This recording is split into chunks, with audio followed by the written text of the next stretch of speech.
How did I end up in a pool with my clothes on in the middle of a party with everyone looking at me so strangely?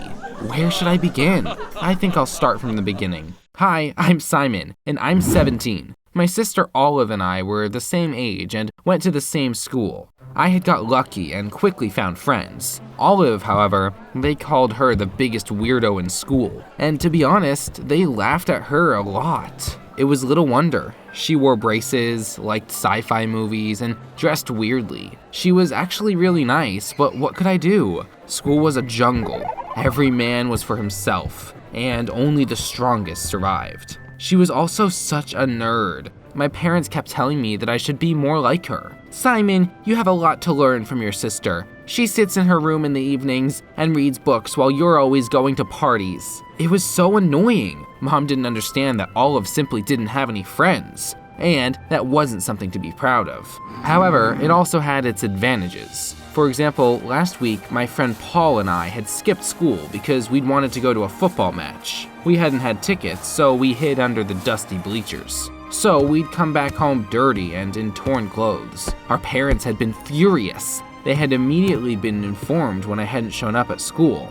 And what do you think my sister said? Mom, Dad, why are you shouting at him? Don't you know that Simon and Paul were volunteers and helped put out a fire at the zoo? I could barely keep a straight face. What nonsense! But our parents believed Olive. I tried to look convincing too. It all began when a new student was transferred to our school, the silent and mysterious Duke. One would think it wasn't such a big deal, but as it turned out, girls liked such guys. Everyone began to pine after him and threw themselves at him during every break. Even my weird sister secretly liked and stared at him from behind the locker door. I don't know what the girls liked about that silent guy, but it really pissed me off. After all, before that, I had been the most popular guy in school. And then some Duke appeared, and girls stopped noticing me. Luckily, I quickly came up with a plan. After all, even I knew the law of the jungle. And one of them said, everything that Olive liked immediately was deemed bad taste. Began to suck, simply put. All I had to do was convince everyone Olive was crazy about Duke.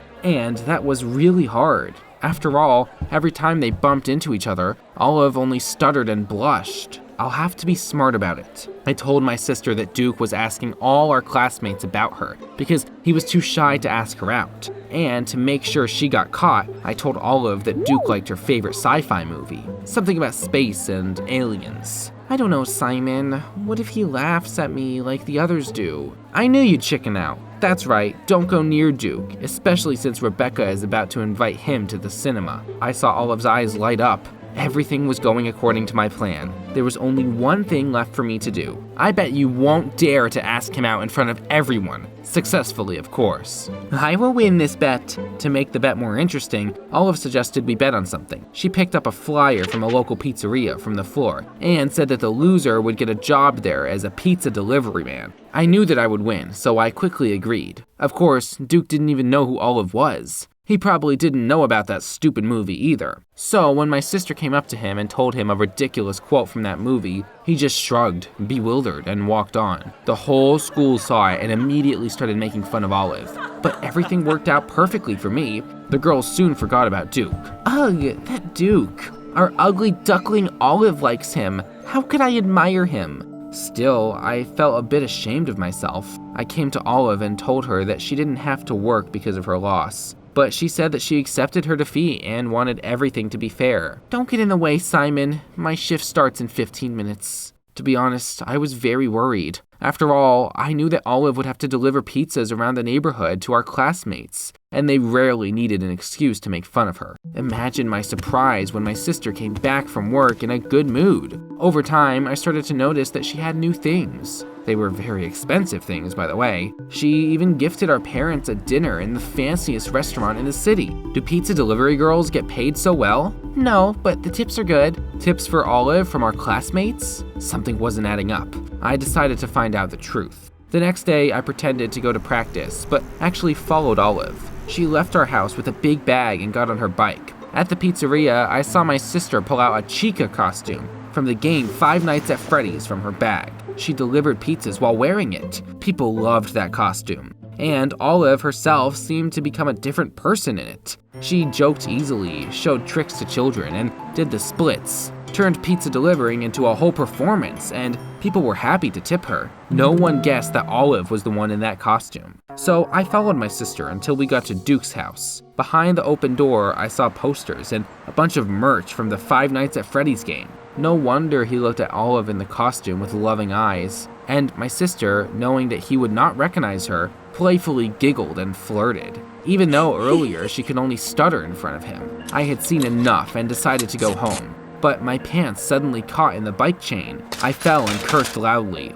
Of course, Olive noticed it. "Simon, have you been following me?" But instead of getting angry, my sister lifted her mask and looked at me, scared. She said that she had really been afraid of being mocked by her classmates, so she had bought a costume from a closing fair and wore it to work. Yes, there really had been a fair on the outskirts of the city. Now there were only rusty rides and a hall of mirrors there. I remember how much it had terrified all the children. There had been rumors about monsters living in it. At first, I worked in the costume because I didn't want anyone to recognize me. But then I realized that everyone liked me when I wore it, and I could get tips that way. Please don't tell anyone about this. I didn't know how to keep secrets, but for the sake of my sister, I agreed to keep the identity of the mysterious delivery guy a secret. However, our parents still found out about Olive's part-time job when they tried to figure out where she was getting the money from. That news made them terribly angry. How shameful! This isn't what you should be doing with your life. You are supposed to be studying, not driving around the streets with pizzas.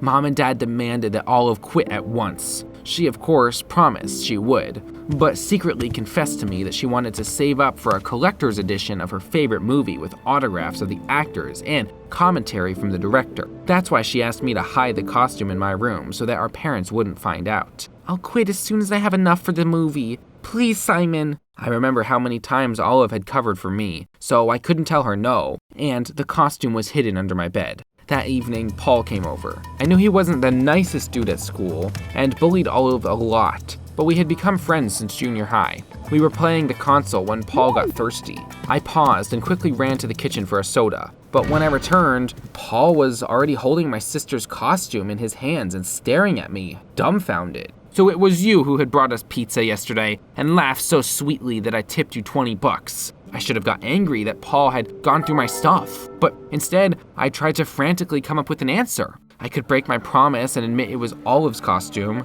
or say it was mine and get mocked for it. I had already dragged my sister into a dishonest bet, and Paul was my friend. I thought he wouldn't laugh at me too much, so I rolled my eyes and said that the mysterious deliverer had really been me. Paul clutched his stomach and began laughing like crazy. It felt very unpleasant to get such a reaction from a friend, but still, I hoped that it would be the end of it. After all, I had done the right thing and not betrayed my sister. The next day, I was coming home from practice in the evening and noticed that music and loud voices were coming from Paul's house. I got curious and looked into the window.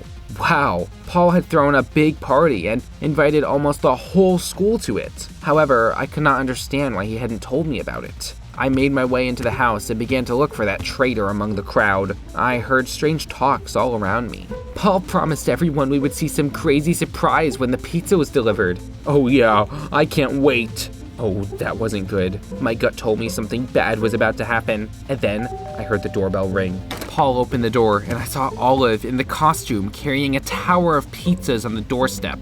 The guests of the party immediately clapped joyfully because the mysterious delivery girl had become a real local celebrity. Paul suggested he become the guest of honor of the party, and without waiting for an answer, pulled her into the backyard. I made my way through the crowd and saw Paul's friends pouring sticky syrup over Olive in the costume. They were so nasty. The costume and the pizzas were ruined. I won't pay for the sticky and sweet pizza. Olive took off her mask and looked around in the crowd in tears. Everyone froze. They couldn't have ever imagined Olive was everyone's favorite delivery girl. Paul froze as well. He had been sure I was the one in the costume. And then the worst thing happened. Olive saw me among the guests. So you set it up? Were you envious that for once in my life, I was more popular than you. Why would you do this to me, Simon? After that, Olive sobbed harder and ran away from the party. I wanted to run after her and explain that the prank had actually just been meant for me. But then Duke came out of the crowd. He squinted angrily and pushed me into the pool. You were the worst brother in the world! That's how I ended up in this situation. And, well, I guess I deserved it. At home, my sister locked herself in her room and refused to listen to me. And the next day, I saw that she had gone to deliver pizzas again, but now without the costume. In the evening, I asked her why she kept doing it. All because of your friend, Paul. I need to work off the pizzas he didn't pay for. That's when I got really angry. I hadn't noticed before how mean my friend really was. I went to Paul and demanded that he pay for the pizzas he had ruined, but he just grinned. Or what? Will you cry like your little sister? Paul slammed the door in my face, and I gritted my teeth. I wouldn't leave it like that. That scoundrel! I turned around and saw Duke. It turned out that he had been walking down the street and accidentally heard Paul and me talking. I told him what had really happened. Duke offered to help Olive repay the debt and teach Paul a lesson. The two of us threw a themed party on the territory of the closed fair and charged our classmates for entrance, as much as they could offer. Soon, we got the money we needed.